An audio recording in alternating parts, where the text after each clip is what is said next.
Hey there, I wanted to hop on and make a video to show the power of put selling as one of the easiest, most profitable, consistently profitable option strategies out there. I firmly believe that it should be in everybody's portfolio to some capacity, whether you're a full-on options trader or a long-term buy and hold investor. There's a place for this strategy in every portfolio.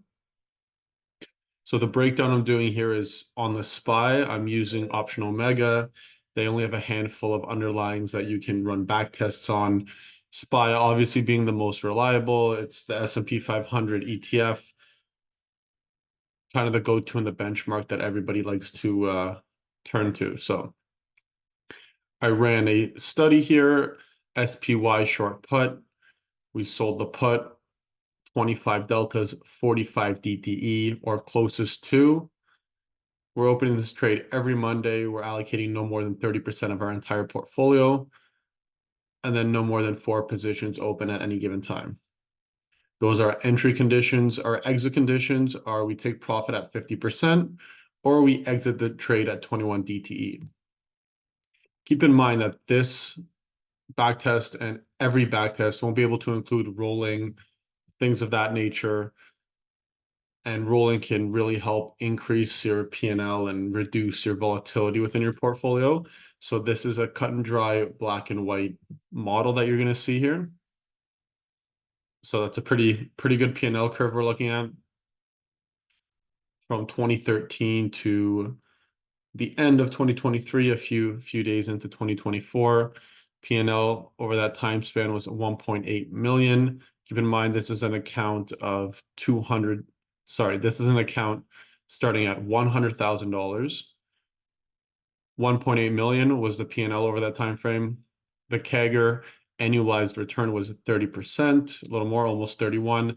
Max drawdown was 37.2%, which is not too bad considering that was pretty much the exact same drawdown as you would have had if you just held the SPY 100% in stock. The win percentage, this is very impressive, and a very high win percentage of 92.8%. So you're almost winning all the time, which is a very easy trade to continuously put on week after week, considering that you're continually winning. So the total premium that you collected over the course was 6.2 million, and the capture rate was around 30%. So you sold around 6.2 million in premium and kept about a third of it. Again, we started with 100,000. Ending capital was 1.95. Average P&L per trade was $77. Average winner was 131. Average loser, 620 or so. And this is how the strategy works. You're going to win a lot of the time, but your losers are going to be much bigger. So do be mindful of that. And then max winner around 1,300, max loser around 5,600, average days in trade around 13. You took about 510 trades. You won around 475 of them. That's your P&L curve. Pretty amazing. Pretty much just up and to the right. You can see 2020, you had a dip here. 2018 was your only losing year. You only lost around 11%. Off the top of my head, I don't know what the S&P returned, but I'm gonna assume this is pretty competitive to the return, if not outperform the S&P. I know it sold off pretty heavy in 2018. But 2020, despite the big crash, you had a massive return of 105%.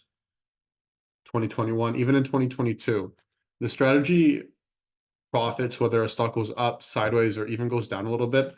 So in 2022, even though we were sliding the entire year to the downside, we were still able to squeak out around a 15% return selling puts, which is a bullish strategy. So that's pretty good as well. And then obviously we're going to see how 2024 pans out. So hopefully it's a good year for selling puts. So let's hop over to the platform and show you how we would execute this trade and what the risk profile looks like on a trade by trade basis. So we're pulling up the SPY. The study was 45 days out. We're going to go nearest to 39 days out. We're going to go to the 25 delta. It's around 480. The market's trading about 492 right now. We'd have to drop, the SPY would have to drop 12 points for us, our strike to get breached. Okay, the midpoint is around 3.06, so that would be $306. Let's take a look at the profile of the trade. On paper, our probability of profit is 83%. Our max return is 305, and then our max loss is 47,000. You're never going to see this max loss. This would only happen if the SPY, the S&P 500 went to zero. And if that happened, I would assume that that would be the least of your worries, and we're in much bigger trouble than your short put going against you. So the only issue with this trade is the margin impact is $18,000. That's what it says here. Here it says 16,000. I find this number is usually more accurate. So $16,000 we need to have in our account to put this trade on to collect $305 in premium. Let me pull out the trusty calculator. 305 divided by, let's just say 16,000. That's close to around a 2% return on capital.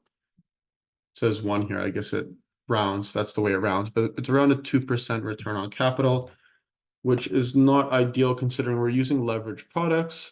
This is over the course of 40 days.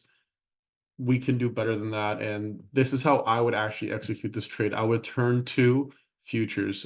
Options on futures are a lot more favorable in terms of margin requirement. It uses span margin, which you do not get on regular ETFs or equities unless you have portfolio margin. Unfortunately, you can't get portfolio margin where I trade. I'm here in Canada. So that's a big downfall, which is why I do turn to futures options, and many other traders do as well. Nevertheless, this is what the risk profile of the trade would look like. So your break even's 476. So as long as this SPY trades above 476 come expiration, this is going to be a profitable trade. And then as it goes below there, this is where you start seeing negative P&L. And I like to look at this as well. You can see if it goes down 10%, 20%, 30%, what your P&L, in this case, your loss is going to look like. I find that useful to see if I'd be able to stomach a 10%, 20%, 30% drop in the underlying that I'm trading. But let me show you how I would do this over in the MES. The MES is the micro minis.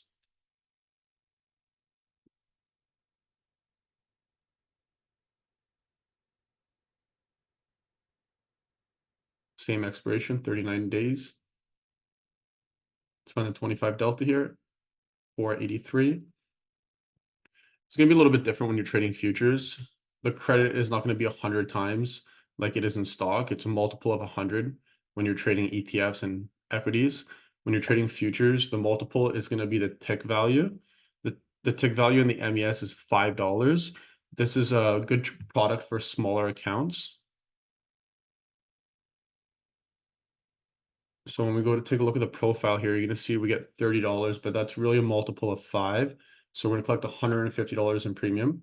Our max loss is going to be 24,000 or so, which again, you'll never see.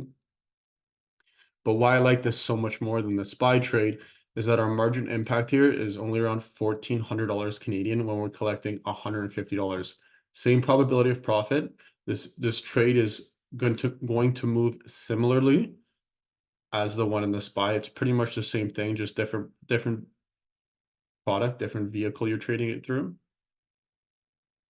And if we take our premium here, 150 divided by 1,400, we're going to see we're going to get about a 10% return on our capital here, as opposed to around 2% trading the same strategy on the SPY. And then if you have a bigger account, you can move up to the ES.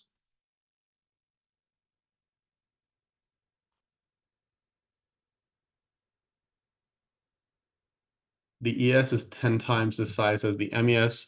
So instead of it being a multiple of 5, it's the multiple of 50. It's go to the exact same strike, 25 delta, 4830.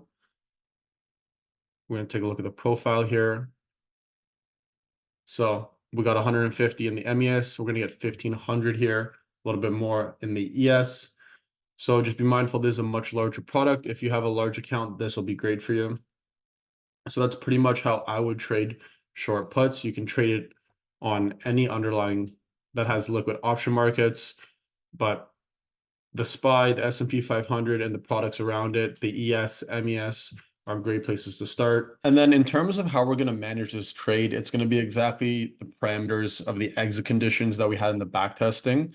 We're going to close this trade at 21 DTE or manage, and by managing, we're going to roll it out in time, or we're going to close it at a 50% of max profit if that happens before the 21 DTE. I hope this was helpful. You got some value out of this put selling strategy that you can use across S&P 500 products. If you have any questions in further detail on how to execute or manage this trade, feel free to leave a comment or reach out. And thanks for watching the video.